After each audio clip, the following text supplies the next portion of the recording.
Good day, everybody. Welcome back to the Marvel Contest of Champions news show.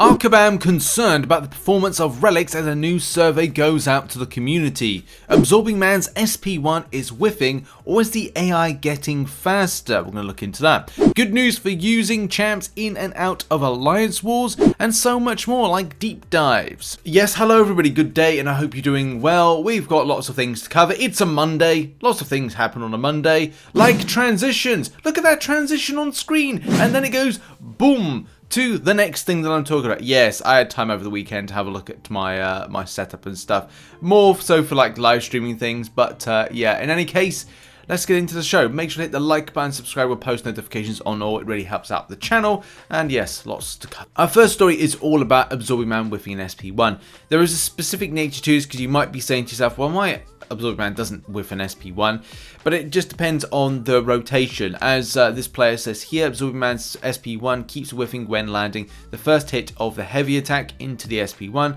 It's happening a lot, but not every time. It seems like it only happens when countering the defender's heavy or special with a heavy into the SP1 for the increased crit rating, but I could be wrong. It's always a bit of a tough one with this one as to like what you see. And here's the footage in general right here, kind of going in process. So yeah, you can see like doing a heavy. There's a heavy attack counter. It's a difficult one when it comes to rotations. A lot of the time, trying to trust the enemy AI for its movements, its speed, it seems to be a bit more trickier nowadays. And I don't know if you literally got to have like if it's like a millisecond like error time. This is the biggest problem with playing MCOC. You end up having to kind of like second guess yourself a lot of the time, and that fun and enjoyment kind of comes out because you're like, oh, I've got to time this better than this is how it's got to be. So, look, the difficult one with this one, we are still kind of like at the data collection standpoint, but you can see there's definitely a whiff. But here's the thing, it's a weird whiff when you kind of go like, right, well, the SP, as you can see here, the special has been launched right there. That proves it's been launched.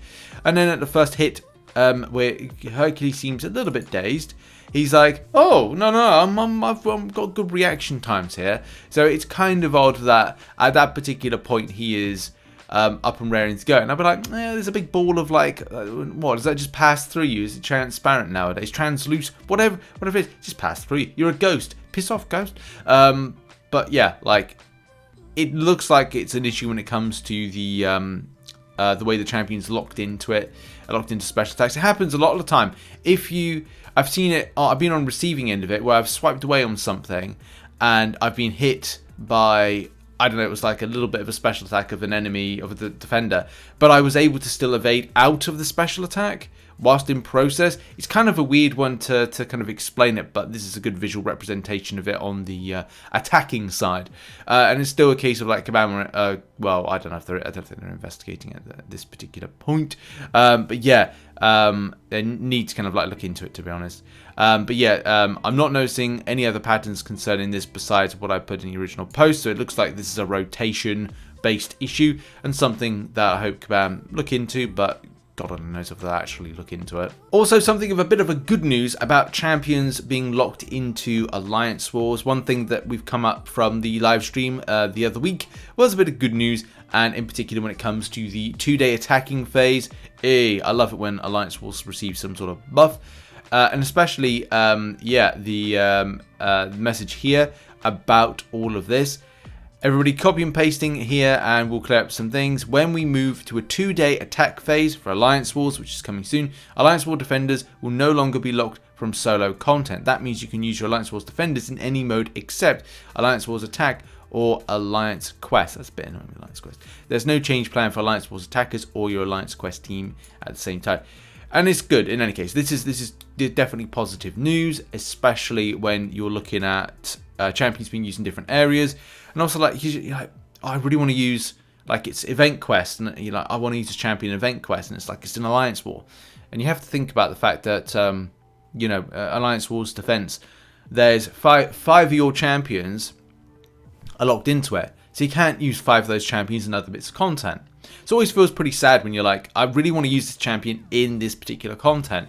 And you might have to rely on maybe like a lower version of it, a lower rarity, or plug the hole with a gap or an item or in like a champion that you necessarily don't want to pick. So yeah, this is really good news, and looking forward to this new Alliance Wars setup. And now let's move on to deep dive. So really cool to see the Kate Bishop and Vivision deep dive. Both champions are really interesting, especially with the damage potential that Kate Bishop has. Kabam have stacked this champion with with lots of stuff. It does have skill-based kind of like interaction. You've got to be kind of skilled. It's got caltrops. And this is the thing, there's so much going on. There's so many kind of like potent debuffs that are going to be put on. Debuff effects if that's a real thing. But yeah, like you can see the damage potential just chipping away there. There's a passive stun, there's evade counter, there's miss countering. You know, there's just so much going on for both champions. Well, Kate Bishop obviously, which you can see on screen right now. Yeah, both champions this month have this kind of like tapping block type skill element to it, and more so, I think it's more potent when it comes to Kate Bishop from a performance of damage you can do. But it is really kind of like worth checking out the deep dives. But yeah, like first of all, Kate Bishop looks very impressive, especially from utility meets damage, and Kabam have done a great job with that one. And as well to bring something more unique with new champions coming into the game, which I really rate. And now on to Vivision. My word, this champion actually looks amazing. The power control is great, but also the amount of power you can gain very quickly is great as well. This champion does have like rapid hitting block kind of elements to the kind of the skill of it. So when you're kind of throwing an SP2, which you're going to see in a second, you're then going to need to tap, and then as you can see on screen, tap and then tap and then it tap and then it's just like it does that solar burst. That solar burst kind of element like charges up Viv, allows you to do like this SP1 and then into SP1 and then a final SP1. You get a phase, which is great. Like look at that. That damage is just like ticking off. And then it's like just an SP1 because you get unblockable if it's below a certain, like enemies below a certain power. Do another SP1 and boom. And then it's just like, wow. Okay, incredibly impressive on that rotation. And as well, the champion has a lot of other stuff going for it because it has a... like if you get to SP3, you can get like immune to reverse controls. Obviously the normal thing like bleed immune, poison immune and stuff like that. The power control, heal block as well within the champion's kit, fantastic. I think one thing that you'll have to understand when you're a player, I'm playing with this champion, is that when Viv would perform a well-timed block, she has 125% chance to instead gain a phase passive for 1 second, causing incoming attacks to miss. That doesn't look like it kind of interworks with parry type well, so I don't know if you'll get a stun. It would just be a case of like you'll be hitting through like being phased and things like that. There's also other things as well, like you can see like just in the background here on the heavy attack. Well, I don't know if you can probably see this, but it says the first hit removes up to heavy attack, removes up to 3 prowess from the opponent. If any prowess was removed this way, Viv gains 1 solar energy. So I don't know if you can see that on screen. That's something that it's not, I don't think it's really mentioned in this video, but that's handy against champions that are on the mutant class. So it's kind of like a very effective mutant counter champion, which I think is just brilliant. Both champion deep dives are available in the link in the description. Just go and click them and it will take you to them. Very fun. As I said, we'll be doing a couple of videos on this later on today, so yeah, looking forward to it. And yeah, that's been it. Okay, now on to something very interesting. Hello. So this is a Relic Survey. Very surprised to see this over the weekend. Don't know if you saw it. Like questions on this Relics eval survey. How familiar are you with Relics feature? What rarity relics do you own? How important are relics to your game strategy? How confident are you to understand the purpose of relics, runes, strikers, sockets, all this particular stuff? It's interesting that Kabam wanted to get this survey done. It was quite weird as well because like M was just asking me questions like, I don't know anything about relics, nor do I care about relics. And M's a very casual player within the game, so it was really interesting to kind of have that discussion with somebody that's casual within the game. But also I know a lot of you are kind of very indifferent about the quality, the need, desire and other stuff for relics. So yeah, it was kind of weird to see this survey. What's everyone's thoughts on this particular survey? Did you fill it out, and did you fill it out in the most kind of positive way? I'd love to see the data. We never see the data as like what people will like, you know, thought from this, but I think it's really important to fill it out. So if you have an opinion on Relics and there's a survey, go fill it out, because it is important to give the developer an idea of like what they're doing well at, what they're not doing so well at, and what they can improve on. Let's now talk about live streams that Marvel Contest of Champions or Kabam do, and as well addressing certain things like bugs. Now, bugs wise, there's a lot of bugs at the moment in Marvel Contest, in particular Battlegrounds. There's something that's going on at the moment when it comes to a pause cheat. That is something I'm going to talk about in another video, specifically about that subject, because this is getting a little bit out of hand with Battlegrounds and the state of it. I will mention Battlegrounds in this particular segment. I thought it was really interesting because this particular player, who's kind of like has some gripes about the quality of the game, as well talking about wanting to see Kabam be a bit more open with stuff on those live streams, like talking about dropped inputs, lagging, disconnects, stuff during fights. Obviously Battlegrounds is one big issue, rather than these streams being more kind of like happy clappy stuff. Do bear in mind, there's something to point out, I am happy Kabam are doing these live streams because they do not do roadmaps anymore. And because they don't do roadmaps, we can't get hyped and excited for features. So having these live streams are great to understand what Kabam are building for the future. And that live stream was great to learn about what's happening in the future. Would have been nice to learn a bit more about Act 8.2, but you can't have everything. And this is the second ever live stream that they've done. And if they do more of these, like they go to a 2 a month as opposed to a 1 a month, then we might be able to facilitate more of those things and getting access to questions that we don't normally have. Kabam Jax does kind of like respond back to the criticisms that players have about the type of live stream not addressing these particular issues, and he does say that this is more of a well, it's meant to be like fun, but also communicating on topics like bugs is very much kind of rooted to the forums. Not many games developers, you will very rarely find a games developer that will go on a live stream and talk about their game being all bugged and talk about like how they plan to fix bugs. I'm not saying they don't do that, it's just it's very much not really seen within the industry, but you know, that would be nice, bit refreshing, but at the same time, I don't think Kabam would ever do it. And yeah, as Kabam Jack says, this is all about you know, positive engagement and indeed talking about features and changes to the game, which I rate.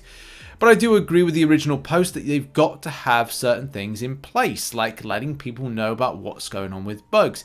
I mean, one particular scenario and an issue is that Battlegrounds is very bugged at the moment. And as I said, I'll talk about that in a future video and also raise some of these things into question about the quality of the mode, especially when you've got certain things about, well, look right here, things that are under investigation under Battlegrounds. The Trello board is used for communication, but it doesn't look like a lot of this stuff is kind of like updated. Like some Battlegrounds wins lead to 0 points on the results screen. That was last added to this card was the 1st of February. We don't really know what the activity is except for it's under investigation and a new addition. The same thing when you look at things like dropped inputs and inconsistency with control input issues. And yeah, even though it says this is a long-standing issue that we continue to work on, we have released major updates to our input system to address the root, but are continuing to investigate any input issues that arise. Again, is there anything like, you know, updating on that one? Any notes? I'd love to see more notes on stuff. I like what's being worked on. And the same thing when it comes to going back to these Battleground stuff. There's also BG fights are occasionally missing a timer, and that was something added on the 31st of January, which I'll just bring into the shot right there. And yeah, like, new edition, under investigation. Can they not replicate and fix that particular bug? Yeah, lots of questions have to be raised about the communication of bugs and how Kabam plan to deal with it. So yeah, I do see where the original post is coming from, but I do think there needs to be a divide between having positivity for the future of the game, but also there needs to be better communication of how Kabam dealing with these bugs. Are they dealing with them? Are they not? Because this Trello board was meant to give players an update, a snapshot into what they're doing. Yes, there are things like fixed in future update there, and yes there, and yes there. But a lot of stuff that's still under investigation with stuff like Battlegrounds is still left, well, unanswered. And now we move on to our final bit of coverage today, and that is arena predictions and results for Scarlet Witch Classic and Ant-Man Future. The results are as follows. It's some surprising stuff, especially with Ant-Man. I mean, we'll start with Ant-Man Future. Let's bring me red circle in, and you can see, shout out to everybody that gave arena results. Honestly, fantastic effort. Thank you, everybody. Community tab, people messaged me, and as well in Discord. Thank you so much, because we just got a nice amount of results right here. Look, 287 was enough for position 29, 6-star, and then 283, position 38. I have been told that there's somebody who wants to remain anonymous that got a 90s base score and got 265 for it. So take that as it were, but let's face it, a lot of people went out to grind for Ant-Man Future. It looked like he got a 5-star for about 39 mil, which again, 5-star is a little bit lower, which I think is good for anybody who wanted to pick up a 5-star, but it's very top-end grindy with that one, ridiculous. How 7-stars balance this, I do not know, or make it worse. Any case, moving on. Scarlet Witch Classic, position 39, 73 mil. 50 mil got position 103. I'm surprised at that, but weird habits at the moment with grinding. But there's nothing to do at the moment, so maybe people would grind arena instead because event quests come into the end in a week. And the lower end, 14 mil, got position 420. Thanks to Keith for the info there. My predictions for round 2 are as follows. So we'll go 6-star Ant-Man, 270 mil. Sadly, that's the case. 45 mil for 5-star Future Ant-Man. Classic Scarlet Witch, 55 mil, but you might want to push that to 60 mil if you feel worried, and 50 mil for the 5-star. So yeah, those are the predictions and results. And check out Project Summoner, who I'll be retweeting later on today. That will have the full minutiae of it. And there we go. That has been the show. Thank you very much for watching. Thanks very much to those that support the channel as a YouTube member, as a Patreon. You're on screen right now. Much love. Also, those that support on twitch.tv/RichTheMan live. I'll be live streaming very, very soon. And yeah, thank you for everyone in the support. If you've got an Amazon Prime sub, then renew it, please. Thanks, support the channel. And make sure as well to check out some other content which will be located on screen right now. We'll be doing a lot of coverage leading up to the new side quest being launched on Wednesday, and tons of videos and fun stuff as we focus on the future of this month. Cheers everybody, have a great day. Bye bye.